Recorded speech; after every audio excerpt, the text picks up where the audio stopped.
a ir por favor al libro de Apocalipsis, al capítulo 17, al verso 4 y el verso 5. Apocalipsis, capítulo 17, versos 4 y 5. Dice el texto, y la mujer, esa mujer vestida, dice, de púrpura y escarlata, y adornada de oro, de piedras preciosas y de perlas. Y tenía en la mano un cáliz de oro lleno de abominaciones y de la inmundicia de su fornicación. El verso 5, y en su frente un nombre escrito, un misterio, Babilonia la grande, la madre de las rameras y de las abominaciones de la tierra. Es interesante cómo se nos presenta a Babilonia. Mientras la iglesia de Dios está vestida del sol que representa la justicia de Cristo, Babilonia se viste de púrpura, se viste de escarlata, Babilonia se viste de oro y de piedras preciosas.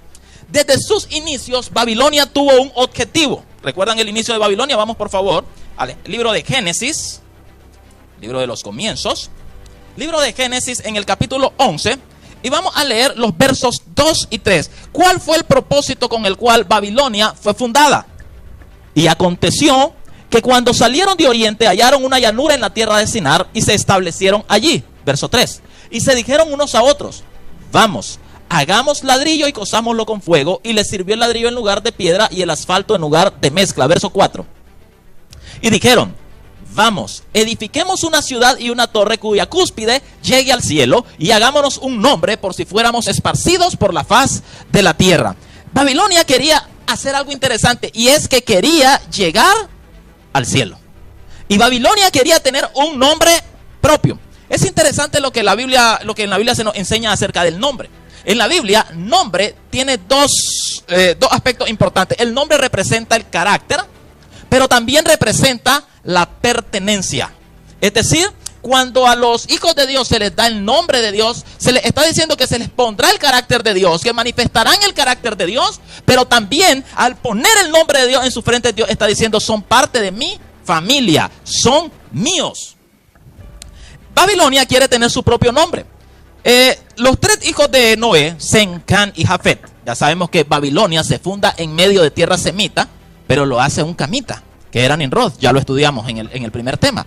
Pero es interesante de que ellos, al ser descendientes de Noé, se había venido cumpliendo en ellos lo que decía Génesis 5, que los hombres empezaron a llamarse, los de la descendencia de Set, empezaron a llamarse del nombre de Jehová.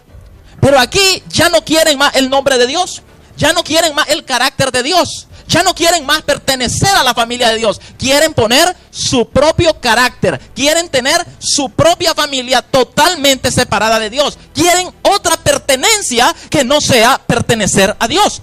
Quieren también, el otro objetivo era llegar al cielo. Por sus propios esfuerzos, por su propio trabajo. Ahora, llegar al cielo no era simplemente un asunto de queremos ver lo que hay en el cielo. Estaban manifestando en esto el mismo espíritu del verdadero ideólogo de Babilonia, que no era otro sino el mismo Satanás. Cuando vamos al libro del profeta Isaías, en el capítulo 14, es un texto conocido, Isaías capítulo 14, los versos del 12 al 14, vamos a leerlos. Isaías capítulo 14, versos del 12 al 14. ¿Cómo caíste del cielo, oh lucero, hijo de la mañana? Cortado fuiste por tierra, tú que debilitabas a las naciones. Tú que decías en tu corazón, subiré ¿a dónde? Al cielo, en lo alto, junto a las estrellas de Dios levantaré mi trono, y en el monte del testimonio me sentaré a los lados del norte. Sobre las alturas de las nubes subiré y seré semejante al Altísimo. ¿De quién está hablando ahí el profeta Isaías? De Satanás mismo. ¿A dónde quería llegar Satanás? Dice, subiré al cielo. Pero el mismo texto nos explica que cuando él habla de que iba a subir al cielo, él lo que quería era sentarse en el trono de Dios. Cuando habla del monte del testimonio, y ya veremos por qué le llama así, se refiere al trono de Dios. Así que cuando Babilonia viene y dice, lleguemos hasta el cielo, está manifestando el mismo espíritu de Satanás. Ahora, ¿es malo querer ir al cielo? ¿Es malo querer ir al cielo? Claro que no. Pero en este caso no se refiere a ir al cielo, a morar con Dios, a someterse a Dios, a adorar a Dios. Este subir al cielo es voy a ocupar el lugar de Dios. Voy a sentarme en el trono de Dios. Yo voy a reinar en lugar de Dios. Ese era el objetivo de Satanás y ese era el objetivo inicial de Babilonia desde sus mismos orígenes. Satanás ha estado interesado en que las personas deseen subir al cielo. No en que las personas sean llevadas al cielo por Cristo, sino en que las personas estén anhelando ocupar el trono de Dios, anhelando reinar en lugar de Dios. Fue eso precisamente lo que le estaba diciendo a Adán y a Eva. En Génesis, en el capítulo 3 y el verso 5, nosotros leemos lo que le dice Satanás a Eva. Génesis capítulo 3, verso 5. Sino que sabe Dios que el día que comáis de él serán abiertos vuestros ojos y seréis como Dios, conocedores del bien y del mal. Y ha habido mucho debate con respecto a este asunto de a qué se refería el árbol del conocimiento del bien y del mal. Claro que era una fruta, claro que era un árbol físico, pero ¿a qué se refería ese hecho de conocer el bien y el mal?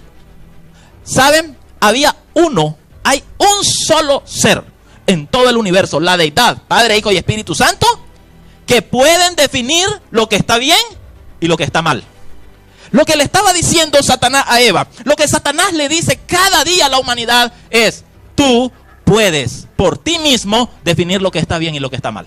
Tú no necesitas que sea Dios el que te diga lo que está bien y lo que está mal. Lo que le está diciendo con esto es: tú puedes regir tu vida. Tú puedes determinar lo bueno y lo malo. Tú no necesitas obedecer a Dios para hacer lo bueno. Tú no necesitas la ley de Dios para saber lo que es bueno. El ataque constante de Satanás tiene que ver con el hecho de que no quiere que Dios reine en el universo. Satanás no quiere que Dios reine en tu vida. Y entonces Satanás viene y te dice: tú puedes reinar. Tú puedes decidir lo que está bien y lo que está mal. Tú no necesitas a Dios. Tú no necesitas que Dios te diga qué es lo bueno. Tú no necesitas que Dios te diga qué es lo malo. Tú puedes decidir por ti mismo. Tú tienes la sabiduría suficiente, aún en el pecado, dice Satanás, de definir qué es lo bueno y qué es lo malo. Tú puedes ser como Dios. Tú puedes reinar en tu vida. Y entonces, la mayoría del ser humano, ¿saben? Comenzando con el Edén, en ese instante, ha caído en ese terrible error. Yo puedo decidir lo que está bien y lo que está mal. Tú puedes decidir si quieres hacer lo bueno o si quieres hacer lo malo. Pero tú no puedes decidir qué es lo bueno y qué es lo malo. Eso solo lo hace Dios. Y saben, tristemente, dentro del mundo que se dice cristiano, esto ha tenido eco. Yo decido lo que está bien y lo que está mal. Dios dice: acuérdate del día de sábado para santificarlo. Dios es el que puede decidir qué día es bueno santificar y cuál no. ¿Tiene Dios la potestad como rey del universo para definir eso? Ah, claro que sí. Pero ha venido las personas y diciendo: un momento, yo puedo decidir lo que está bien y lo que está mal, así que no. Para mí es el domingo, para mí es el lunes, para mí es el viernes. No, Dios ya dijo y Él es el que puede definir. Dios ha dicho: no cometerás adulterio. Dios ha dicho: no tienes por qué estar buscando otras mujeres, ya tienes a tu esposa. Bueno, cabe para las mujeres, ya tienes a tu esposo, no tienes por qué andar buscando a otro. Pero entonces vienen muchos y dicen: pero es que ya no soy feliz y es malo que yo sea infeliz, así que como yo tengo derecho a buscar mi felicidad, entonces yo voy a buscar por otro lado. Lo mismo, es el mismo mensaje del Edén satánico llegando con eco hasta nosotros. Tú puedes definir lo que está bien y lo que está mal. Y como está mal que estés con tu esposa, tu esposo, porque ya no lo quieres, porque ya no te gusta, porque ya se arrugó, porque ya le salió panza, porque cada vez, ¿verdad? Y ya cuando entran a cierta edad, pueden venir los problemas de la menopausia y los cambios de humor y todo, entonces ya no. No se trata de eso. Dios ha dicho: quédate con tu esposa. Dios ha dicho: quédate con tu esposo. ¿Y saben qué dice Pablo? Paréntesis acerca de esto. A muchos no les gusta. 1 Corintios 7. Dice: mando no yo, sino el Señor. La que se separa de su marido, quédese sin casar o reconcíliese con su esposo. Así dice. Pero no, vienen otros porque yo tengo derecho. O vienen otros, yo tengo derecho. No, tú no. Tú tienes derecho a decidir si quieres hacer lo bueno y hacer lo malo. Pero hay de aquel que a lo bueno llama malo y a lo malo llama bueno. ¿Por qué? Porque hay un hay. Y un día vamos a tener estudios de lo hay en la Biblia. Porque hay un hay de parte de Dios. Ese cuidado, te va a ir muy mal si haces eso. Porque cuando tú estás queriéndole llamar a lo bueno malo y a lo malo bueno, tú estás poniéndote en lugar de Dios, pretendiendo definir qué es lo bueno y qué es lo malo. Tú estás pretendiendo regir el universo y poner tu pensamiento sobre las leyes eternas de Dios. Cuidado con eso. Entonces, desde el inicio, Satanás quería que tú rigieras tu vida. No quiere que Dios sea rey, quiere que tú te sientes en el trono. Y entonces ha hecho de todo para lograr esto y te ha engañado. Es muy interesante porque Satanás desea que tú te sientas Dios. La tentación a Eva es la tentación que se hace detrás de cada manifestación de tentación que tienes en tu vida. Lo que Satanás te está diciendo es: sé tú el Dios de tu vida, sé tú el rey de tu vida, sé tú quien defina lo que está bien y lo que está mal. Y Babilonia deseaba y sigue deseando ese trono. ¿Saben? Babilonia, y esto tiene que ver mucho con la blasfemia, porque a veces creemos, a veces tomamos la blasfemia y no entendemos y empezamos a decir que fulano dice que esto es blasfemia. La Biblia nos define qué es blasfemia y nosotros debemos aprender a usar definiciones bíblicas. Vamos a ver las definiciones de blasfemia que nos da la palabra de Dios. Vamos a ir al Evangelio de Juan. Evangelio del apóstol Juan, capítulo 10. Y hay una pugna aquí entre Jesús de nuevo y los fariseos. Y miren lo que dice Jesús. Vamos a leer desde el versículo 31 hasta el verso 33. Juan capítulo 10, versos 31 al 33. Entonces los judíos volvieron a tomar piedras para apedrearle. Jesús les respondió: muchas buenas obras os he mostrado de mi Padre. ¿Por cuál de ellas me apedreáis? Le respondieron los judíos diciendo: por buena obra no te apedreamos, sino por la blasfemia, porque tú, siendo hombre, te haces Dios. Claro, en el caso de Jesús no era blasfemia. Obviamente Jesús es Dios. Pero esta es una de las definiciones bíblicas de blasfemia. Es cuando alguien pretende ser Dios. Cuando tú quieres tomar los atributos de Dios sobre ti. Cuando quieres venir y decir: yo soy como Dios. Cuando tú y yo no somos Dios. Eso es blasfemia. Hay algunos atributos comunicables de Dios, pero hay atributos incomunicables. Estos atributos incomunicables son los que hacen que Dios sea Dios. Por ejemplo, Dios es todopoderoso. ¿Hay algún otro ser que no sea Dios que sea todopoderoso? No, Dios es todopoderoso. Dios es omnisciente. ¿Hay algún otro ser que sea omnisciente? Dios es omnipresente. ¿Hay algún otro ser que no sea Dios que es omnipresente? Dios es inmortal. ¿Hay algún otro ser que no sea Dios que sea inmortal?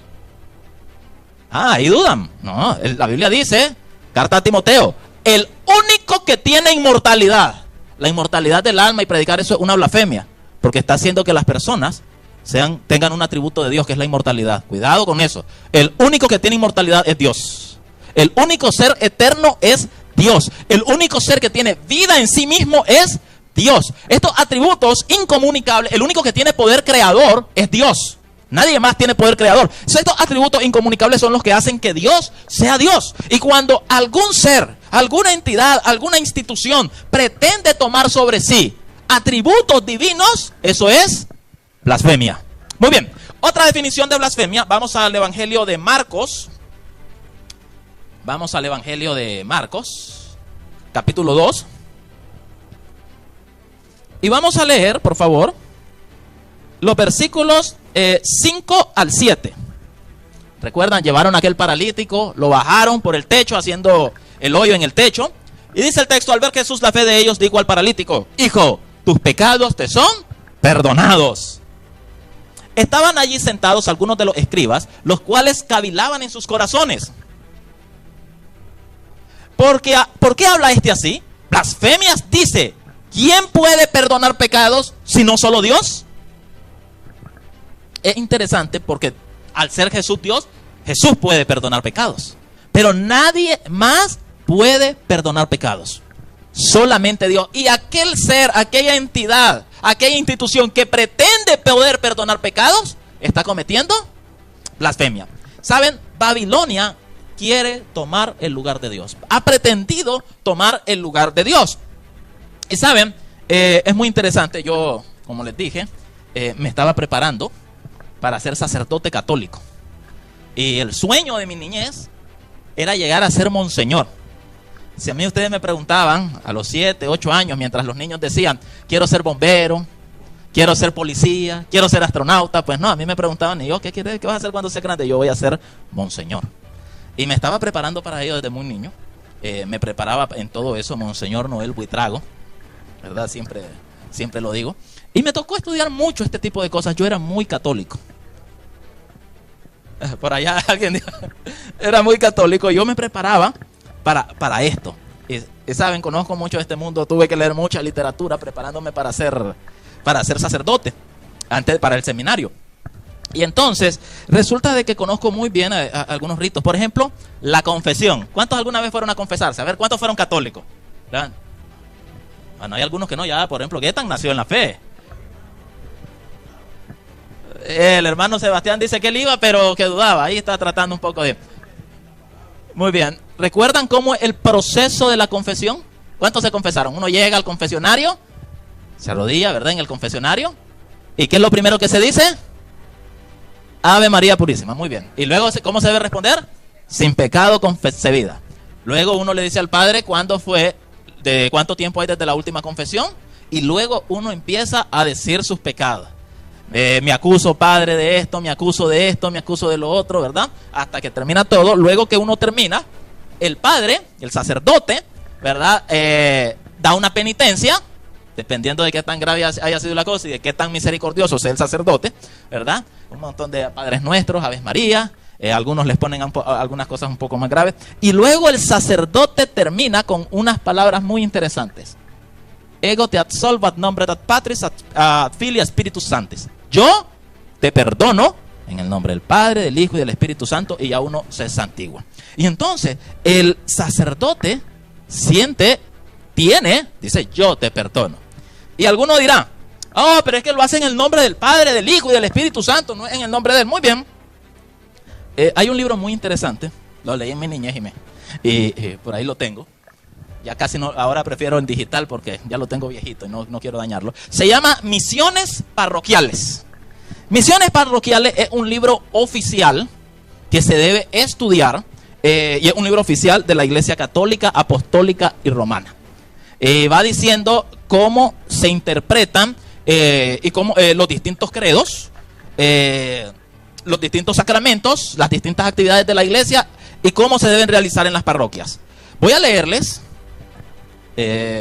Lo había enviado, pero ahí está. Ok, vamos a ponerlo ahí para ver si lo pueden leer de ahí. Es el libro Misiones Parroquiales. Quien lo quiera lo puede buscar. No sé si yo lo tengo en digital también, se los puedo pasar al que lo quiera. Páginas 444 y 445. Vamos a leer entonces. Ahí está. Ok. Se mira un poquito pequeño porque tuve que hacer una captura para poder enviársela a William. ¿Quién podrá expresar la dignidad del sacerdocio y la grandeza del sacerdote? Miren qué pregunta. Grande, miren lo que dice. Grande era el primer hombre, pues que Dios lo había establecido rey del universo. Falso, Adán nunca se lo estableció rey del universo, pero así dice el libro. Grande era Moisés, que con una palabra separó las aguas del mar. Grande era Josué, que dijo al sol, sol, detente, y el sol se detuvo. Pues bien, hay un hombre más grande todavía. Hay un hombre que diariamente abre las puertas del cielo y dirigiéndose al Hijo del Eterno, le dice: descended de vuestro trono, venid para que yo os coloque donde me plazca, para que yo os dé a quien me parezca, para que yo os inmole a vuestro Padre. ¿Qué dice esto? ¿Qué dice esto? Hay un hombre que es más grande que Adán, más grande que Moisés, más grande que Josué, y este es el que abre todos los días las puertas del cielo. Déjenme decirles que Cristo fue el que abrió y nadie cierra, dice la Escritura. Pero este hombre es tan grande para ello que le dice al Hijo de Dios: desciende del trono y te voy a poner donde a mí me plazca, y yo te voy a entregar a quien a mí me parezca. Medio arrogante, por decirlo menos. Dice: para que yo os inmole a vuestro padre. Por eso es que en el catolicismo son sacerdotes. El sacerdocio implica el sacrificio, el hacer el sacrificio. Entonces yo dice, te voy a sacrificar ante el Padre. Y miren lo que dice. Y el Dios omnipotente viene a encarnarse en las manos de este hombre, a obedecer su voz. ¿Qué hace? El Dios omnipotente el Dios omnipotente se encarna en las manos de este hombre. El Dios omnipotente obedece a la voz de este hombre. Y luego dice quién es este hombre. Este hombre es el sacerdote. ¿Qué dice? Ahí por alguien, la hermana dijo blasfemia. Eso dice un documento oficial de la Iglesia Católica, Apostólica y Romana. Es decir, el sacerdote le dice a Cristo, primero el sacerdote abre las puertas del cielo, no es Cristo. Le dice a Cristo, desciende del trono y te va a poner donde a mí me plazca. Y yo veré si te entrego o no te entrego a este o a aquel. Y te voy a sacrificar delante del Padre. Y si yo doy la orden, te va a encarnar en mis manos. Recuerdan, eso es la transustanciación. Y no solamente eso. Vas a obedecer mi voz. Estos son los sacerdotes. Esto es como el catolicismo mira a los sacerdotes. Sigue diciendo. Hablando del sacerdote. Él es omnipotente. ¿Quién es el único omnipotente? Así que aquí están tomando un atributo de Dios. Él es omnipotente en el cielo. Él es omnipotente en la tierra. Un hombre cae en el pecado, en las redes del demonio. ¿Qué poder es bastante para librarlo? Los ángeles no pueden. La celestial María, Madre de Dios, Reina de los ángeles y de los hombres, puede pedir por este desgraciado, pero no puede absolverlo de la culpa, por pequeña que sea. El sacerdote habla y las ligaduras se rompen. Él dice, yo te absuelvo, y el pecador queda borrado para siempre.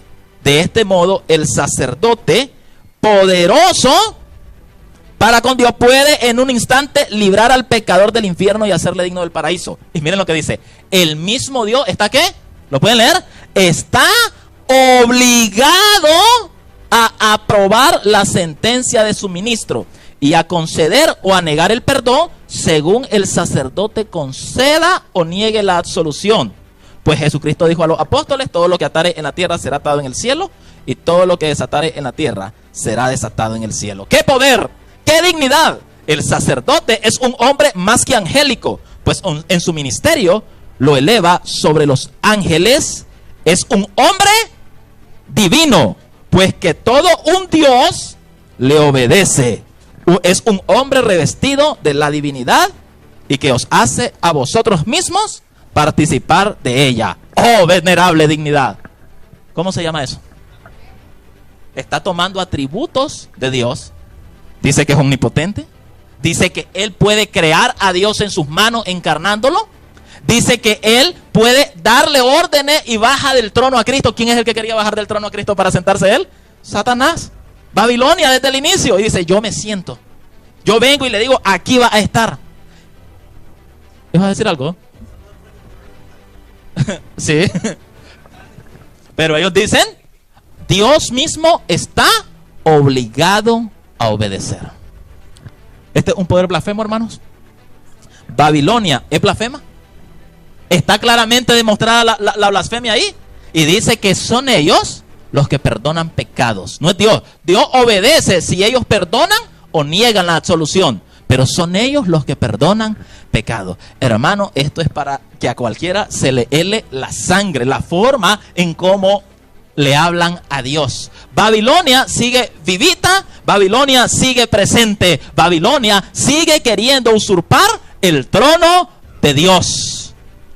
Pero el ataque de Babilonia no queda solamente con el hecho de decir yo soy Dios. Es decir, Babilonia tiene que atacar aquello que es la base del gobierno de Dios. Y esa es la ley de Dios. Por eso Babilonia te dice, tú puedes decidir lo que está bien y lo que está mal. No dejes que Dios sea el que decida. No dejes que la ley de Dios sea la que te guíe. ¿Y saben qué? Babilonia también ha puesto su ley. Y saben, hay algo muy famoso llamado el Código de Hammurabi. ¿Han escuchado hablar del Código de Hammurabi? Muy bien, vamos a poner por favor una imagen del Código de Hammurabi. Es bien interesante. Es bien interesante cuando nosotros vemos y estudiamos un poco el Código de Hammurabi. Generalmente se ha dicho de que esto fue revolucionario, porque Hammurabi fue un rey del imperio paleo-babilónico, es decir, la primera etapa de Babilonia en su poder. Y entonces decidió hacer el famoso código. El Código de Hammurabi son 282 leyes, tiene un epílogo, tiene un prólogo, ¿verdad? Y estas leyes del Código de Hammurabi también fueron escritas en piedra. También fueron escritas en piedra. Ahí pueden ver la imagen del Código de Hammurabi. Mide más de 2 metros esa piedra. Y en la parte de arriba del Código de Hammurabi, ustedes van a encontrar una imagen de Shamash, el dios de la justicia babilónico, entregándole en tablas de piedra escritas a ambos lados a Hammurabi las leyes. Y, se copió, dicen. Pues miren qué interesante lo que les voy a decir. Detrás de, originalmente, antes de que fuera tumbado por los reyes elamitas y esto se llevara en el código a Susa, el código estaba adelante de la imagen de Marduk, el dios supremo de los babilonios. Ya hemos hablado de Marduk. Así que Marduk es el que mira estas leyes y le encarga a Shamash, dios de justicia, rey de justicia, que le entregue a Hammurabi la ley. ¿Saben qué es interesante? Porque en la mitología babilónica Marduk es el dios padre, ¿recuerdan? Y saben que a Shamash se le llama el dios de la justicia y el rey de la justicia. ¿Quién tiene ese título en la Biblia? Jesús. ¿Quién entregó la ley en el Sinaí? ¿El Padre, el Hijo o el Espíritu Santo? Fue el Hijo. Fue Jesús. Fue Jesús y el Padre. Claro, procedía todo del Padre, pero fue Jesús el que lo hizo. Y aquí vemos a Marduk, el Dios Padre, presenciando cómo Shamash, rey de justicia, entrega a Hammurabi las leyes en tablas de piedra. Y es interesante porque se ha dicho de que es un código civil, de que Hammurabi fue revolucionario, porque antes de eso los sacerdotes eran los que impartían la justicia, y a partir de ese entonces fueron magistrados civiles los que empezaron a impartir la justicia. Pero esto es engañoso, porque dijeron ya no es una ley religiosa. Desde el momento que esa es la imagen que reinaba, ya sabemos que era religiosa. Y si ustedes leen el epílogo, el prólogo, perdón, ustedes van a encontrar, y el epílogo, van a encontrar palabras muy interesantes. Yo me lo leí todito, prólogo, epílogo y las 282 leyes. Y ustedes van a encontrar de que dice que Shamash, rey de justicia, me entregó a mí, a Hammurabi, a quien Bel ha decidido, él es otro de los dioses babilónicos, ha entregado el reino para hacer justicia al débil contra el fuerte, para que todos vivan en armonía según las leyes del cielo, las leyes de los dioses. Me entregó a mí las leyes para hacerlas cumplir. Pues bien, él ha tenido a bien ponerme a mí para reinar sobre los hombres. Ese es un principio babilónico, que los dioses ponen a los reyes. Y entonces no es ninguna ley civil, es una ley religiosa, pero que empezó el poder civil a ejecutar las leyes religiosas. Y ustedes van a encontrar algunas leyes interesantes. Se dice de que ahí se originó la famosa ley del talión. Y dice, por ejemplo, si un hombre le revienta el ojo a otro hombre, hay que reventarle el ojo. Si un hombre le rompe el hueso a un hombre, hay que romperle el hueso también. Si un hombre construye una casa, un constructor, y esa casa se hunde y mata al dueño, hay que matarlo, dice, al constructor. Pero si mata al hijo del dueño, hay que matar al hijo del constructor. Y entonces muchos han querido decir, que el Pentateuco fue tomado de acá. ¿Por qué? Porque estas leyes datan, el Código de Hammurabi data del año 1700 antes de Cristo, más o menos. Y el Éxodo, las leyes y eso, fue alrededor del año 1450 antes de Cristo, perdón, ambas antes de Cristo. Y entonces dicen, primero fue el Código de Hammurabi, de ahí se agarró Moisés. Pero hay grandes cambios. Por ejemplo, en el Pentateuco nosotros encontramos que los hijos no pagan el pecado de los padres, como en el caso del Código de Hammurabi. Y hay también leyes que son claramente religiosas. Casi todo se castigaba con la muerte, según el Código de Hammurabi. Y por ejemplo, había una ley que decía, si un hombre maldice a otro hombre, ese hombre tiene que morir. Pero primero hay que probar que ese hombre no mintió. Así que si aquel que acusó de maldecir a alguien, vienen y dicen, no, está mintiendo, había una forma muy interesante de probarlo, según el Código de Hammurabi. Échenlo al río, y si el dios del río lo saca y lo salva, era inocente. Y si se ahoga, es que era culpable. Entonces, al final eran los dioses los que determinaban. Y al final los magistrados civiles simplemente estaban cumpliendo las leyes religiosas. Así que no fue que, ahora una separación de iglesia y Estado. No, todo lo contrario. Fue el Estado cumpliendo las leyes de la iglesia babilónica. Y entonces alguien dice, un momento, pero esto fue antes todavía de lo de Moisés. Y entonces de ahí Moisés sacó muchas cosas. Pero es que ese es el problema de no leer bien la Biblia. Y ese es el problema de estar viendo películas de Hollywood acerca de la Biblia. Lo repito, siempre me gusta decirlo. Las películas bíblicas son la versión del diablo acerca de la Biblia. Porque cuando nosotros vemos, por ejemplo, esa película que tanto gusta, Los 10 Mandamientos, y está, ¿verdad?, Charlton Heston ahí en el Sinaí, y ve como el torbellino de fuego, y sale el dedo de Dios y empieza a escribir en las tablas del Sinaí. Y la gente cuando lee el Éxodo, ¿verdad que a la mayoría de ustedes que han visto esa película, esa es la imagen que se les viene? Ya empieza Satanás a hacernos creer algo que no es así. ¿Cómo es posible? ¿Cuál fue primero? ¿El Código de Hammurabi o los 10 Mandamientos? El Código de Hammurabi fue en el año 1700 y lo del Éxodo fue en el año 1450, todo eso antes de Cristo. Así que era para atrás. Muy bien, vamos a ver algo interesante, por favor. Vamos al libro de Éxodo, capítulo 20. Y es que el problema es de que le creemos más a Hollywood que a la Biblia. Éxodo, por favor, el capítulo 20, que es el donde se dan los 10 mandamientos. Y vamos a leer el versículo 1, que es donde empiezan a narrarse los 10 mandamientos. Éxodo 20, capítulo 20, verso 1. Y habló Dios todas estas cosas diciendo. Y luego empieza también tiene un prólogo y también tiene un epílogo, los 10 mandamientos. Y luego viene: yo soy Jehová tu Dios, que te sacó de la tierra de Egipto, de casa de servidumbre. Pero ¿saben cuál es el problema que nosotros tenemos? Nosotros leemos lo que no dice. Porque nosotros leemos: y escribió Dios. Noten lo que dice el verso 1. Y habló Dios todas estas palabras diciendo. ¿Saben? En Éxodo 20 no se nos dice que Dios llegó a escribir nada. Dice que Dios estaba hablando. Dios no estaba escribiendo nada en Éxodo 20. Dios estaba hablando. ¿Y saben qué? Moisés no estaba en el monte en ese momento. Estaba abajo. Estaba con el pueblo. Luego Dios le hace subir. Y le hace subir con otro. Vamos, por favor. Siempre en Éxodo. Voy a invitarles a que vayamos a Éxodo 24. Y en Éxodo 24 Dios le pide a Moisés que suban él, Nadab y Abiú y algunos ancianos del pueblo, y que suban al monte, pero solo Moisés habría de acercarse. Así que viene Moisés, sube, y es interesante lo que ahí ven, por favor. Éxodo capítulo 24, y vamos a leer los versículos 9 y 10. Dice: y subieron Moisés y Aarón, Nadab y Abiú, y 70 de los ancianos de Israel. Y vieron al Dios de Israel, y había debajo de sus pies como un embaldosado de zafiro, semejante al cielo cuando está sereno. ¿Qué es lo que llegan a ver? Llegan, suben y miran a Dios. ¿Cuál era el objetivo de estar ahí? Por favor, un poco más adelante, ahora en el verso 12. Entonces Jehová dijo a Moisés: sube a mí al monte y espera allí. ¿Y qué va a hacer? Y te daré tablas de piedra y la ley y mandamientos que he escrito para enseñarle. ¿En Éxodo 20 se le dieron tablas de piedra a Moisés?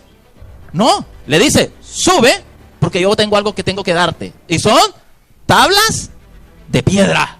Y esas piedras, dice, tienen la ley y los mandamientos que yo ya he escrito. Pero no lo escribió en Éxodo 20. Porque en Éxodo 20 nos dice: habló Jehová diciendo. No dice que escribió nada. Dice: yo ya he escrito en unas tablas de piedra las leyes, y yo te las voy a entregar, esas tablas de piedra. Ahora, ¿en qué tipo de piedra se escribieron esas leyes? Saben, en la Biblia nada está por casualidad. La piedra en la que fue escrita se menciona un poco antes, verso 10. Cuando en el hebreo, esto es parte de la gramática hebrea, ya se ha mencionado el material del que está hecho un objeto. Una vez que se menciona, ya no necesita volver a especificar. Entonces Jehová dijo a Moisés: sube a mí al monte y espera allá y te daré tablas de piedra. No, por favor, el 10, habíamos dicho. Y vieron al Dios de Israel, y había debajo de sus pies, que había en el estrado de los pies de Dios, como un embaldosado de zafiro, semejante al cielo cuando está sereno. ¿Saben de qué color es el zafiro? Ahí mismo lo dice, como el cielo cuando está sereno. Si ustedes van al libro de Ezequiel, por favor, vamos a ir al libro de Ezequiel, del profeta Ezequiel. Porque aquí ya la cosa la tenemos que aclarar. ¿Cuál fue primero? Porque la historia nos dice de que él fue primero el código de Hammurabi. Veamos Ezequiel en el capítulo 1 y vamos a ver de qué estaba hecho el trono de Dios. Vamos a ir a Ezequiel, capítulo 1, y vamos a ir... ¿Dónde lo tenemos? Y vamos a ir al verso 26 de Ezequiel 1. Y sobre la expansión que había sobre sus cabezas se veía la figura de ¿qué? De un trono que parecía ¿de qué? De piedra de zafiro. Y sobre la figura del trono había una semejanza que parecía de hombre sentado sobre él. ¿Saben qué estaba viendo Ezequiel? El trono de Dios. Y estaba viendo a Dios sentado en su trono. ¿A qué se parece el trono de Dios? Al zafiro, a piedra de zafiro. ¿Y qué era lo que estaban viendo a Moisés allá en Éxodo 24? El trono de Dios. Y el trono de Dios está hecho de zafiro, de algo parecido al zafiro, que es color azul. Es por esto que había una norma que Dios había puesto. Vamos a ir al libro de Números, capítulo 15. Números, capítulo 15. Y vamos a ir, por favor, al verso 37 y 38. Vamos a leer, por favor, hasta el 40. Y Jehová habló a Moisés diciendo: habla a los hijos de Israel y diles que se hagan franjas en los bordes de sus vestidos por sus generaciones, y pongan en cada franja de los bordes un cordón ¿de qué color? Azul. ¿Para qué Dios quería un cordón azul? Y os servirá de franja para que cuando la veáis os acordéis ¿de qué cosa? De todos los mandamientos de Jehová, para ponerlos por obra, y no miréis en pos de vuestro corazón y de vuestros ojos, en pos de los cuales os prostituyáis. ¿Qué era lo que iba a recordarles a los hijos de Israel los mandamientos? Un cordón azul. ¿Saben que el azul, que estaba muy presente en los colores del santuario, lo que era un recordatorio de la ley? ¿Por qué? Porque los 10 mandamientos no fueron tomados de piedra del monte Sinaí. Los 10 mandamientos fueron escritos por el dedo de Dios, efectivamente, pero no en el Sinaí. Fueron escritos desde la eternidad en la misma piedra del trono de Dios. Ahí fueron escritos los 10 mandamientos de Dios. Por eso la ley, dice el texto bíblico, que es eterna, porque Dios es eterno. Así que cuando Babilonia viene y dice: no hagas caso a la ley de Dios, no permitas que Dios sea el que defina lo que está bien y lo que está mal, lo que te está diciendo es: haz a un lado el trono de Dios y siéntate tú. El ataque a la ley de Dios es un ataque al trono de Dios, es un ataque a la autoridad de Dios, es un ataque al derecho de Dios para gobernar el universo. Eso es lo que está haciendo Babilonia. Por eso Babilonia aborrece la ley. Y por eso, cuando Daniel 7 nos habla de Babilonia, refiriéndose a ella como el cuerno pequeño, dijo que tratará, que va a intentar, que va a cambiar los tiempos y la ley. Porque al cambiar la ley, lo que está diciendo es: no tienes por qué obedecer a Dios. El ataque de Satanás fue contra el trono y la autoridad de Dios. El ataque de Babilonia en Génesis 11 fue contra el trono y la autoridad de Dios. Y el ataque de la Babilonia actual es contra el trono y la autoridad de Dios. Y tristemente, muchos que se dicen cristianos, que son llamadas las hijas de Babilonia, las hijas de la ramera, se suman contra este ataque. La santa ley de Dios fue mucho antes que el código de Hammurabi. ¿Ya había visto Satanás la ley de Dios? Recuerden que Satanás estuvo en el cielo. Recuerden que Satanás era uno de los 4 querubines cubridores de ese trono donde estaba escrita la ley de Dios. Así que ya la había visto. Había visto que estaba escrita a ambos lados. Y entonces Satanás viene y en Babilonia hace una falsificación burda de lo eterno que él ya había visto en el cielo. Para que muchos digan: no, es que la ley de Moisés es una imitación de la ley de Hammurabi. Jamás. La ley de Dios es una ley eterna que no vino a ser dada y escrita en el Sinaí. Fue dada desde que Dios rige el universo. Es el cimiento de su trono. Y Satanás está atacando eso. Y Babilonia, la arrogante y blasfema, está atacando eso. Hoy es necesario que decidamos. Cada día es un día que nos lleva a decisiones. ¿Quién reinará en tu vida? ¿Seguirás obedeciendo los engaños de Satanás diciéndote: tú puedes ser tu propio Dios, tú puedes ser tu propio rey, tú puedes decidir lo que está bien y lo que está mal. ¿Seguirás en ese engaño de muerte, pretendiendo subir al cielo para ocupar el trono de Dios? ¿O al contrario, hoy caerás rendido a los pies de Cristo Jesús, diciéndole: tú eres mi rey, tú eres mi Dios, y si llego al cielo será porque tú me llevarás para seguir postrado delante de ti por la eternidad, alabándote?